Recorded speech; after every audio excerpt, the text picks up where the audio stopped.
Everyone abandoned the Mafia boss's mother, except one nurse. Kaya Montgomery's hands moved faster than her thoughts as she rushed into room 314, her sneakers squeaking against the sterile hospital floor. The elderly Korean woman on the bed lay motionless, her face pale as winter snow. But something was wrong, terribly wrong. This wasn't a medical emergency. The woman's eyes were wide open, filled with terror, staring at the tall figure standing in the shadows by the window. "Step away from her," now Kaya commanded, her voice cutting through the tension like a blade. The man turned slowly, and Kaya's breath caught in her throat. Dark eyes that seemed to hold secrets deeper than the ocean met hers. His perfectly tailored black suit screamed expensive, but it was the dangerous aura surrounding him that made every instinct in her body scream, "Run." Yet, she stood her ground. "You don't understand," the stranger said, his voice carrying a slight Korean accent that somehow made him even more intimidating. "I'm her son."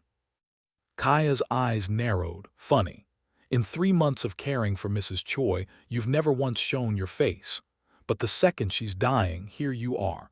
Let's rewind to see how we got to this heart-stopping moment."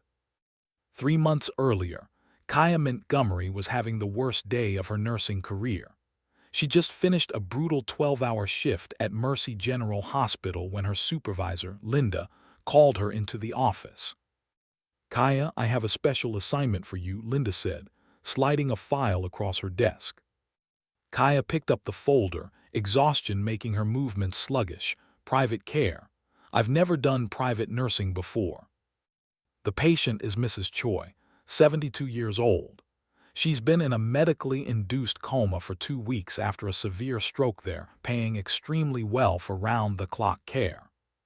Something in Linda's tone made Kaya look up. "What aren't you telling me?" Linda hesitated. The family requested someone with no connections to the, let's call it, the Korean business community in the city. They specifically wanted an African-American nurse. Said it was for privacy reasons. Kaya raised an eyebrow. "Privacy reasons?" "Look, honey, I don't ask questions when someone's willing to pay triple the normal rate. All I know is that Mrs. Choi needs the best care possible, and you're the best we have. Will you take it?" Kaya thought about her student loans, her mother's medical bills, and her dream of opening her own clinic someday. "When do I start?" The next morning, Kaya arrived at the Choi family's mansion in the hills outside the city. The house was massive, all glass and steel with manicured gardens that probably cost more than her annual salary. But as she walked up the front steps, something felt off.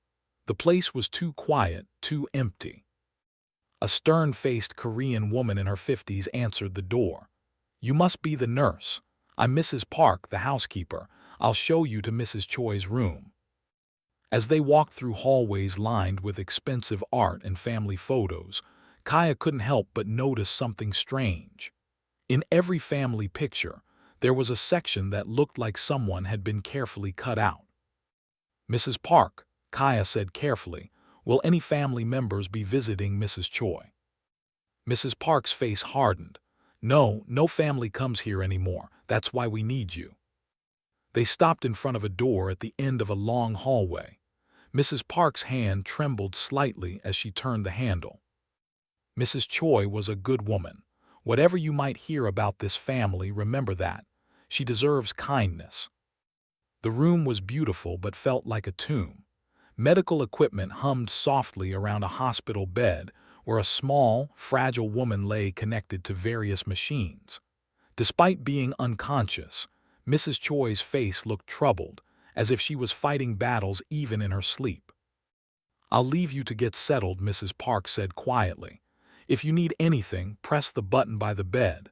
And nurse, if anyone comes asking about Mrs. Choi, especially reporters or certain people, you don't know anything." As the door closed behind Mrs. Park, Kaya felt a chill run down her spine. What exactly had she gotten herself into? Over the next few weeks, Kaya fell into a routine. She would arrive each morning at 7, check Mrs. Choi's vitals, administer medications, and perform physical therapy exercises to prevent muscle atrophy. She talked to Mrs. Choi constantly, believing that coma patients could sometimes hear and understand what was happening around them. "Good morning, Mrs. Choi," Kaya would say each day as she opened the curtains. "It's a beautiful Tuesday. I brought you some fresh flowers from my neighbor's garden. She grows the most amazing roses." She would tell Mrs. Choi about her day, her family, her dreams. Sometimes she would read Korean poems from a book she found on the bedside table, stumbling over the pronunciation but trying her best. But the strangest thing was how alone Mrs. Choi seemed to be. In 3 months, not a single visitor came to see her. No flowers were delivered, no cards arrived. The only phone calls were from doctors checking on her condition. "Where is your family, sweetheart?" Kaya would whisper as she brushed Mrs. Choi's silver hair. "How can someone have such a big house, such obvious wealth, and be so completely alone?" Mrs. Park was kind but secretive. She would bring Kaya meals and tea, but always seemed nervous, constantly looking over her shoulder as if expecting someone to appear at any moment. One afternoon, while Kaya was helping Mrs. Choi with passive range of motion exercises, she noticed something odd. Hidden under Mrs. Choi's pillow was a small, worn photograph. Kaya pulled it out carefully. It was a picture of a young Korean man, probably in his 20s, with the most intense eyes Kaya had ever seen. He was handsome in a dangerous way, with sharp cheekbones and a smile that didn't quite reach those dark eyes.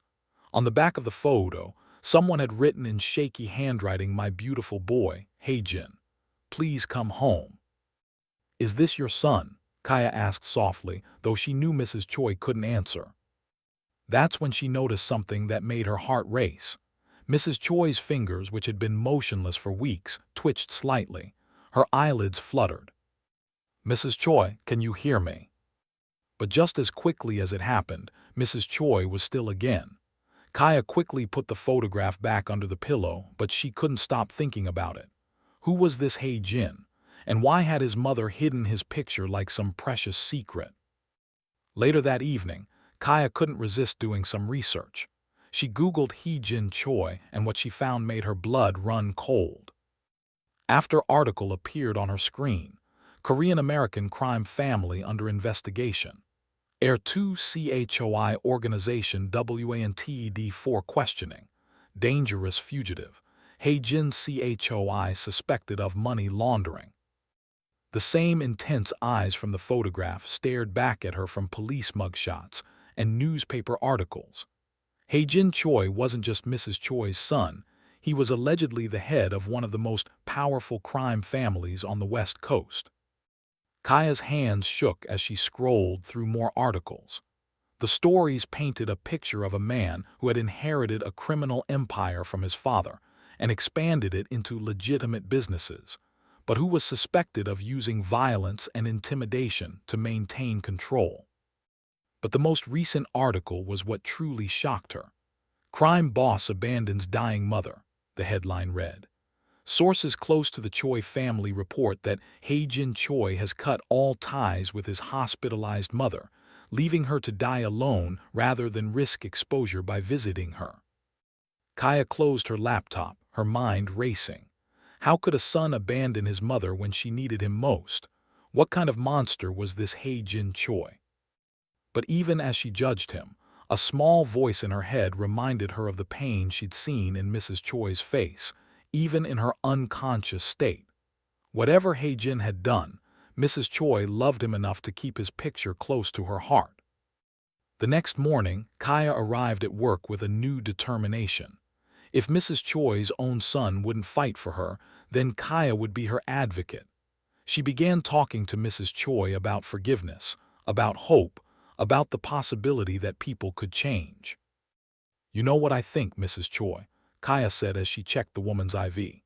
"I think your son is scared. Maybe he's made some bad choices, but that doesn't mean he doesn't love you. Sometimes people stay away because they think they'll only bring more pain." As the days passed, Kaya became more convinced that Mrs. Choi could hear her. Small signs, a flutter of eyelashes, a slight change in breathing pattern, tiny movements of her fingers suggested that somewhere inside, Mrs. Choi was fighting to wake up. It was during the 10th week of her care that everything changed. Kaya was reading to Mrs. Choi from a book of Korean folktales when she heard something that made her freeze. Car doors slamming outside, multiple vehicles, footsteps on the gravel driveway. Mrs. Park burst into the room, her face pale with terror. "They're here," she whispered. "Hide the photo. Hide everything." "Who's here?" Kaya demanded, but Mrs. Park had already rushed away. Through the window, Kaya could see several black SUVs parked in the circular driveway. Men in suits were getting out, and they all looked like they meant business. But it was the figure emerging from the lead vehicle that made Kaya's heart stop. Even from a distance, she recognized those intense eyes, that dangerous grace of movement. Hae-jin Choi had finally come home. But as Kaya watched him walk toward the house, she noticed something the newspaper articles hadn't captured. His shoulders were slumped with exhaustion, and there was something almost broken in the way he moved. This wasn't the confident crime boss she'd read about. This was a man carrying the weight of the world. The front door opened, and Kaya could hear voices in the hallway, some angry, some pleading. Mrs. Park was arguing with someone, but the words were too muffled to understand. Then footsteps in the hallway, getting closer. Kaya made a quick decision.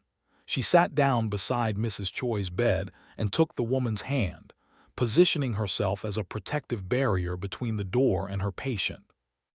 The door opened slowly, and Hae-jin Choi stepped into the room. In person, he was even more intimidating than his photographs suggested.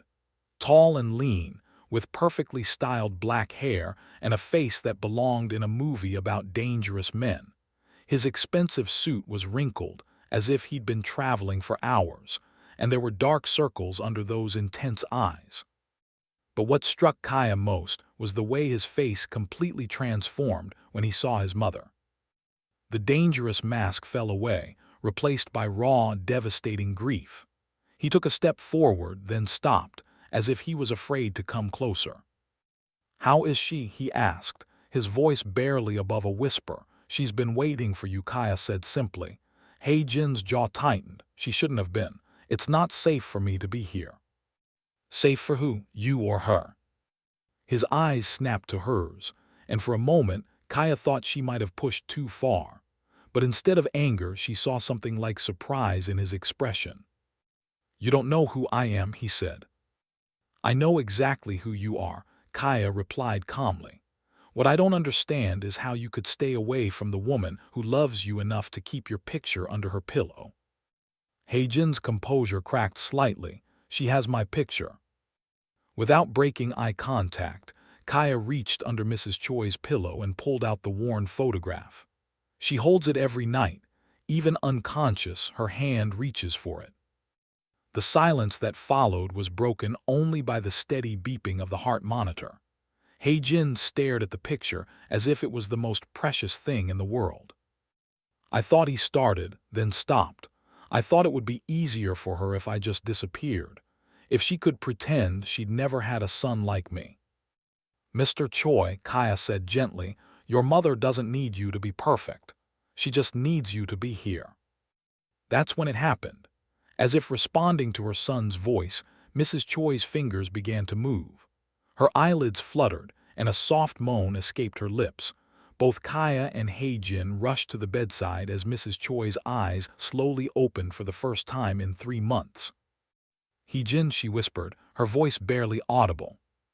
The powerful crime boss, the man who supposedly controlled half the city's underground, broke down completely.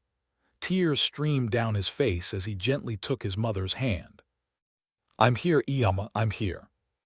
And that's how Kaya Montgomery found herself in the middle of the most complicated situation of her life, watching a tender reunion, while knowing that the man crying over his mother was also one of the most wanted criminals in the country.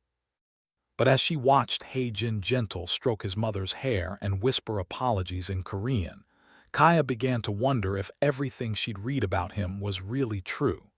Could someone be genuinely evil if they loved their mother this much?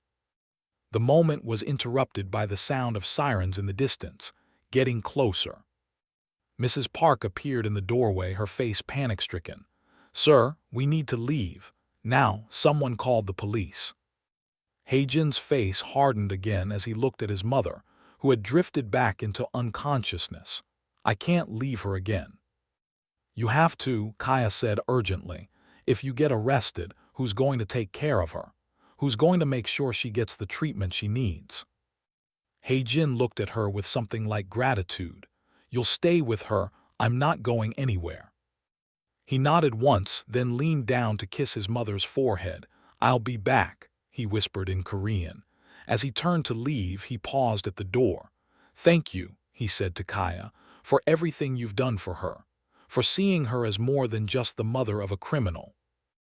"Mr. Choi," Kaya called out as he reached the door. "She's not just the mother of a criminal. She's the mother of a son who loves her enough to risk everything to see her one more time." Their eyes met across the room, and something passed between them, an understanding, a connection that Kaya couldn't quite name. Then he was gone, leaving behind only the lingering scent of expensive cologne and the echo of his promise to return. As the police sirens grew louder, Kaya sat back down beside Mrs. Choi and took her hand. "Don't worry, sweetheart," she whispered. "Your son is going to be fine, and so are you." But even as she said the words, Kaya couldn't shake the feeling that her life was about to become infinitely more complicated. Because despite everything she knew about Heijin Choi, despite all the warnings and newspaper articles and logical reasons to stay away, she couldn't stop thinking about the vulnerability she'd seen in his eyes, or the gentle way he'd touched his mother's face. 2 weeks later, Kaya was beginning to think she'd dreamed the entire encounter. Mrs. Choi had shown remarkable improvement since her son's visit, waking up for longer periods each day and even managing to speak a few words.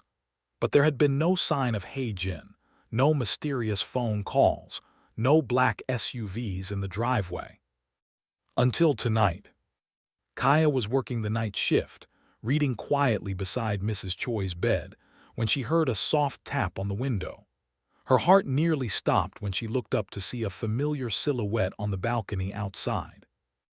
Heijin Choi stood in the moonlight, still wearing that expensive suit but looking more exhausted than ever. He gestured toward the window, and after a moment's hesitation, Kaya unlocked it. "Are you insane?" she whispered as he climbed through. "There are probably FBI agents watching this house."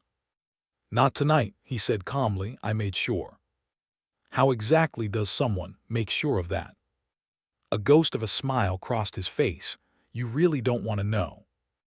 Mrs. Choi stirred in her bed and both of them froze. Her eyes opened slowly, and when she saw her son, her whole face lit up with joy.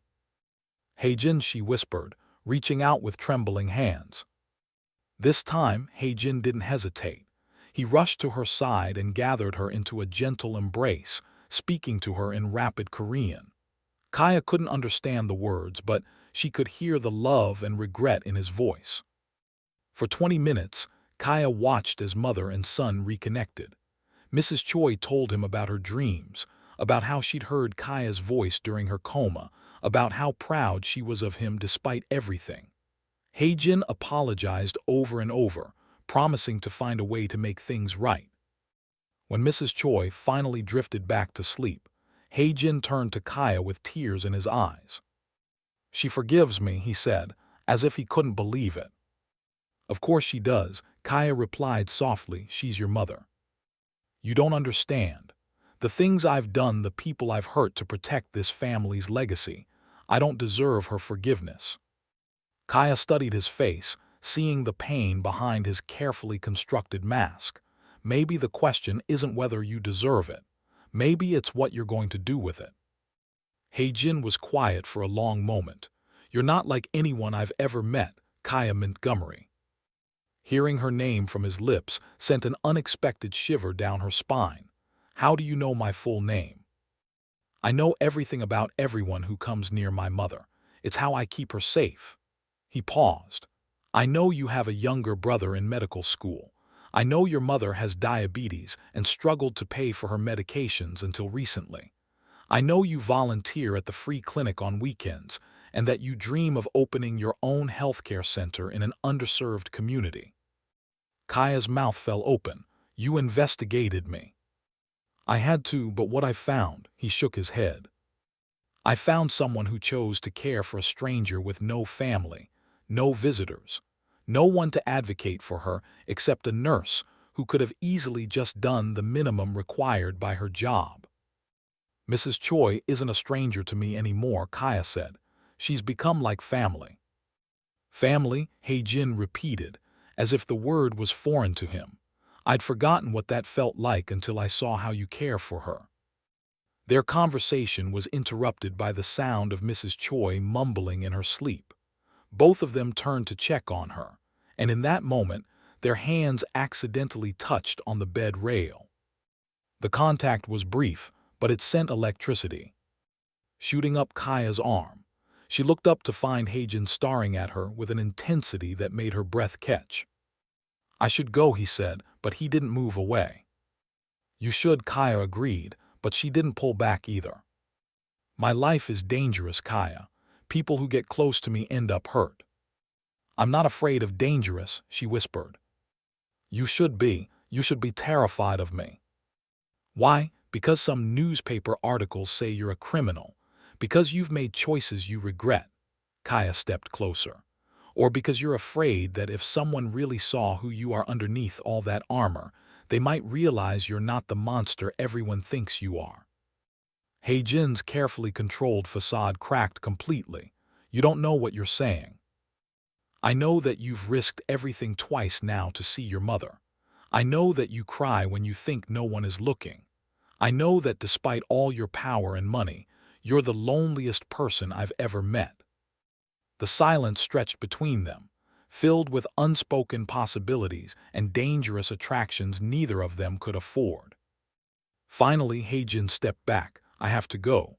But Kaya, thank you for seeing something in me that I thought was dead a long time ago. He was almost to the window when Kaya called out, Jin. He turned back, hope flickering in his dark eyes. Your mother is getting stronger every day. Soon she'll be able to leave the hospital, maybe even come home. But she's going to need ongoing care, physical therapy, medication management. What are you saying? I'm saying that when she's ready to come home, she'll need a private nurse. Someone who understands her medical needs and the unique circumstances of this family. Jin stared at her. You'd stay, even knowing what you know about me. Mrs. Choi deserves to spend her remaining years surrounded by people who love her. And you, Kaya, took a breath. You deserve a chance to be the son she's always believed you could be. Without another word, Jin crossed the room in 3 quick strides. For a heart-stopping moment, Kaya thought he might kiss her. Instead, he gently cupped her face in his hands. You're either the bravest woman I've ever met or the most foolish. Maybe both, Kaya whispered. If you stay, I can't guarantee your safety. There are people who would hurt you just to get to me. Then you'll have to make sure that doesn't happen. Something shifted in Jin's expression, a decision being made, a line being crossed. If you're really willing to do this, there are things you need to know. Things about my family, about the business, about why my mother has been alone all these years. I'm listening. Jin looked toward his sleeping mother, then back at Kaya. My father built the Choi organization to protect our family's interests when we immigrated here 30 years ago. Back then, Korean immigrants faced discrimination, violence. The police wouldn't help us, so we learned to help ourselves. And it grew into something bigger. Much bigger. What started as protection became other things. My father tried to keep the legitimate businesses separate from the rest, but after he died, the lines blurred. I inherited an empire built on both legal commerce and he paused. Illegal activities, Kaya finished. I told myself I was protecting the family legacy, honoring my father's memory. But somewhere along the way, I became someone my mother couldn't recognize, someone she was afraid of. Is that why she's been alone? Heijin nodded. 3 years ago, there was a conflict with a rival family. People got hurt. My mother begged me to walk away, to choose a different path. When I refused, she said she couldn't watch her son destroy everything good inside himself. She moved to this house and cut contact with everyone connected to the business, including me. Until her stroke, I respected her wishes. I stayed away, thinking it was what she wanted. But when I got the call that she might die, his voice broke. I realized I'd rather risk everything than lose her without ever saying goodbye. Kaya felt tears prick her eyes as she finally understood the full tragedy of the situation. She wasn't abandoning you, Heijin. She was trying to save you. I know that now, but I don't know if it's too late. The FBI has been building a case against me for 2 years. Even if I wanted to walk away from the organization, there are people who wouldn't let me leave alive. What if you could find a way out? What if you could start over? With you, the question hung in the air between them, loaded with possibility and danger. Maybe, if you're willing to fight for it. Before Heijin could respond, Mrs. Choi stirred again. This time her eyes opened fully and she looked directly at them. My son, she said in accented English, this beautiful woman. She is special, yes. Heijin's cheeks actually reddened. Iyama, you should rest. Mrs. Choi smiled weakly. I rest enough. Now I want to see my son happy. This nurse Kaya, she has good heart. She care for me like family. Mrs. Choi, Kaya said gently, you should save your strength. No, I must say this while I can. Mrs. Choi struggled to sit up slightly. Heijin, you think you cannot change, cannot be good man. But I see in your eyes when you look at this woman you want to be better. That is where change begins. She reached out and took both of their hands, placing them together. My son needs someone to show him love is stronger than fear. And this woman, she needs someone who will protect her good heart while she saves others. Kaya felt Heijin's fingers tighten around hers. Iyama, it's not that simple. Love is never simple, my son, but it is always worth fighting for. A soft alarm chimed from the medical equipment, and Mrs. Choi's eyes began to flutter closed again. The excitement had exhausted her. I should check her vitals, Kaya said, reluctantly pulling her hand free from Heijin's. As she worked, adjusting medications and checking monitors, she was acutely aware of Heijin watching her every move. There was something different in his expression, now a kind of wonder, as if he was seeing possibilities he'd never imagined before. You're incredible with her, he said softly. She makes it easy. Your mother is one of the strongest people I've ever met. She raised me to believe in honor, in protecting those who couldn't protect themselves. Somehow I convinced myself that I was doing that, even as I became everything she taught me not to be. Kaya finished checking Mrs. Choi's IV and turned to face him. So change. Be the man she raised you to be. It's not that easy, Kaya. The organization I run provides jobs for hundreds of Korean families. We own restaurants, import businesses, construction companies.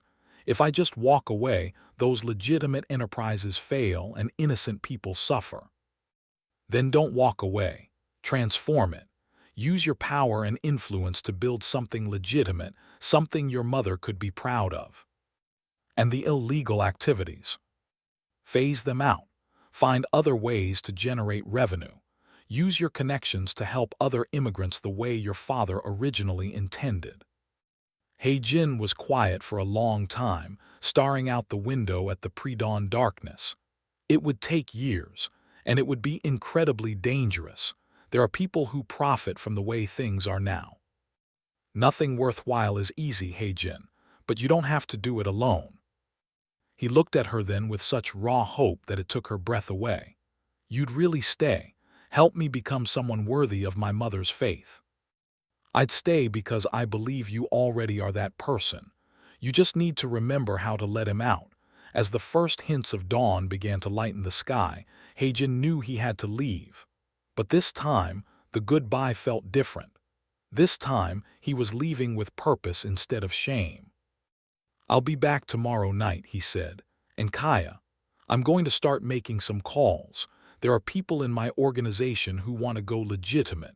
Maybe it's time to find out how many." "Be careful," she whispered. "I will. I have something to come back to now." After he left, Kaya sat beside Mrs. Choi's bed, her mind racing with the implications of what she just committed to. She was falling for a man whose life was built on danger and secrecy, but she was also seeing glimpses of the person he could become, the person his mother had always believed he was. Over the next month, Hae-jin's visits became a treasured routine. He would arrive after midnight, spend precious hours with his mother, and share his progress with Kaya. Slowly but surely, he was identifying members of his organization who wanted to transition to legal operations, quietly shutting down the most dangerous activities, and using his wealth to invest in legitimate businesses. It wasn't easy. There were threats, both from rival families who saw weakness and from within his own organization from those who profited from illegal activities. But each small victory gave him hope.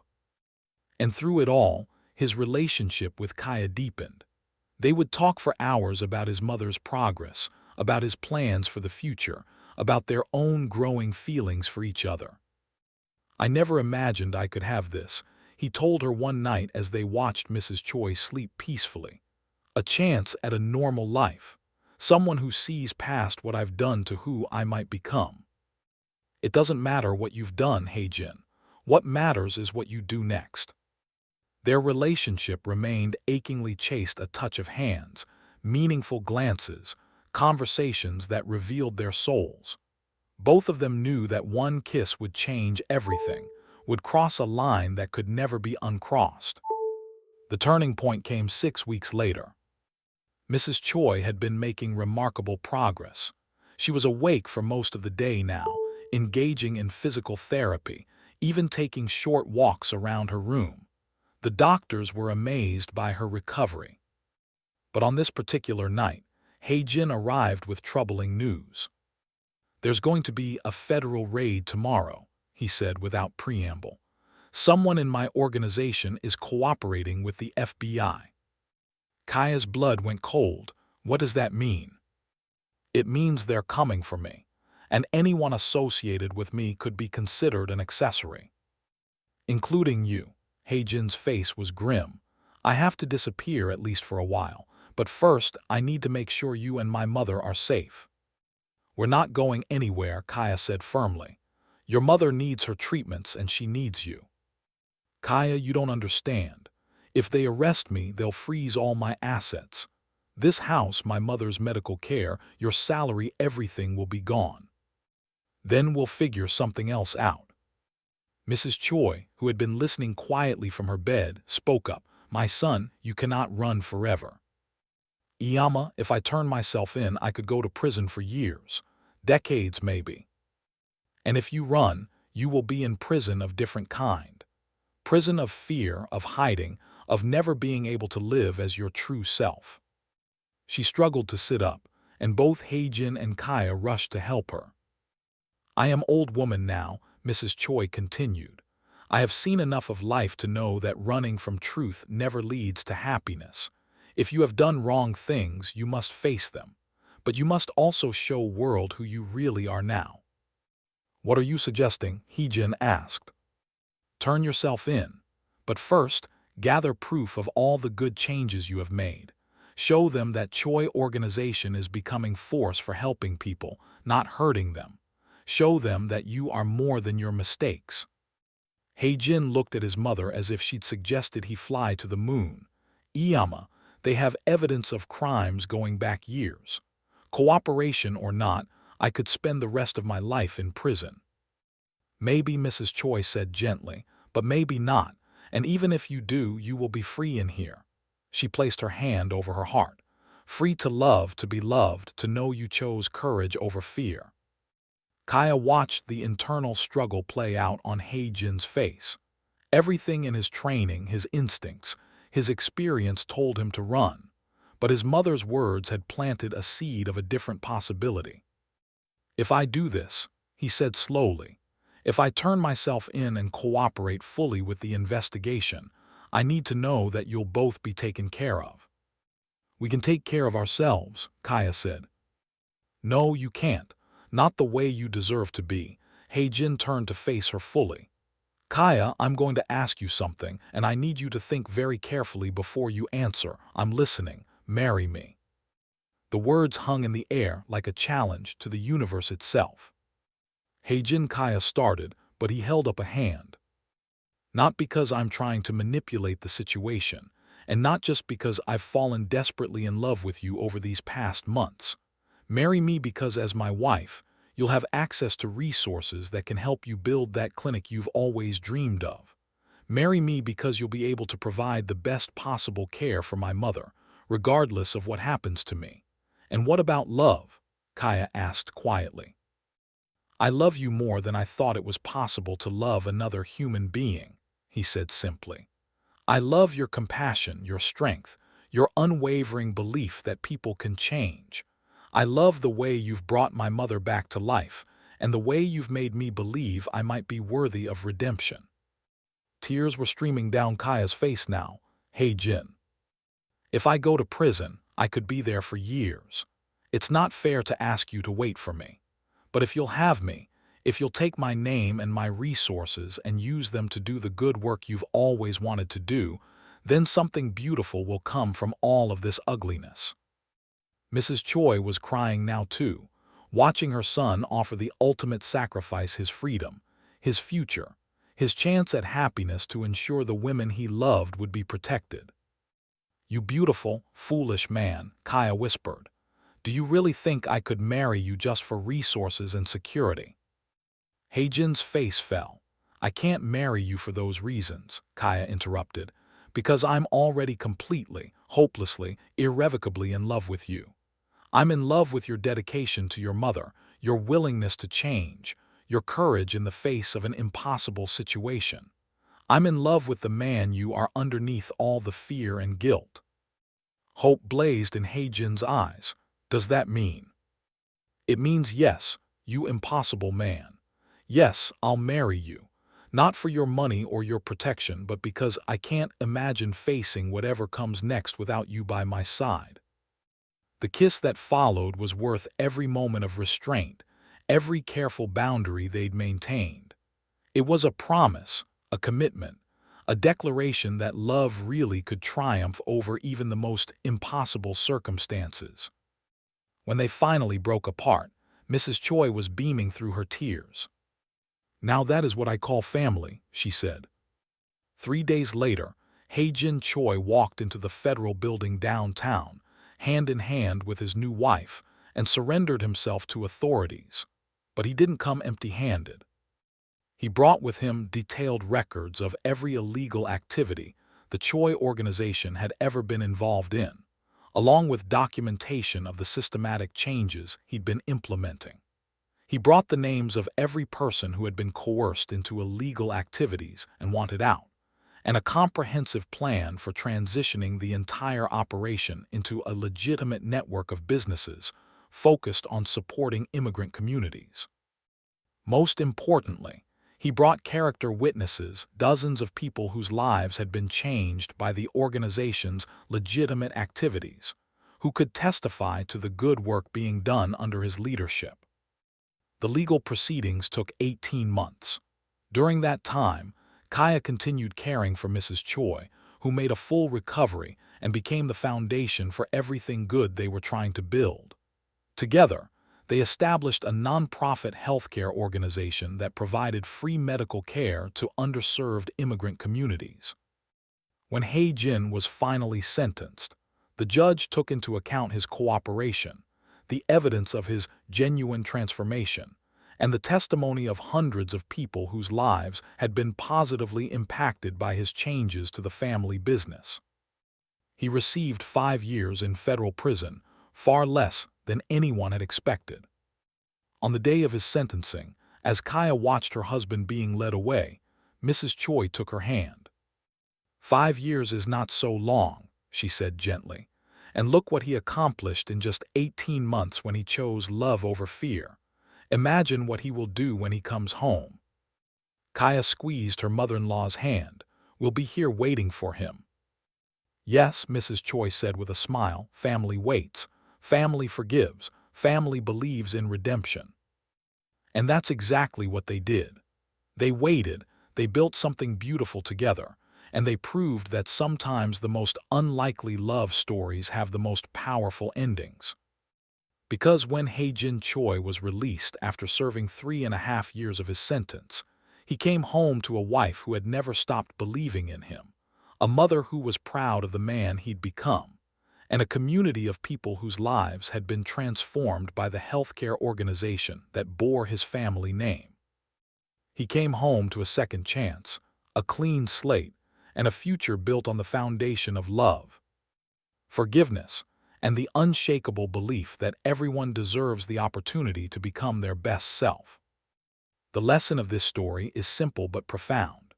Love has the power to transform even the darkest situations when it's combined with courage, forgiveness, and the willingness to fight for what's right. Sometimes the people who seem the most lost are just waiting for someone to believe in their capacity for change. And sometimes the most beautiful love stories begin in the most unlikely places, like a hospital room, where a dedicated nurse refused to let a dying woman face her final days alone. If this story touched your heart, like the button, subscribe for more incredible stories, and let me know in the comments. What would you do if you found yourself falling for someone whose life was the complete opposite of everything you'd planned? Love can find us in the most unexpected places, and it's always worth fighting for.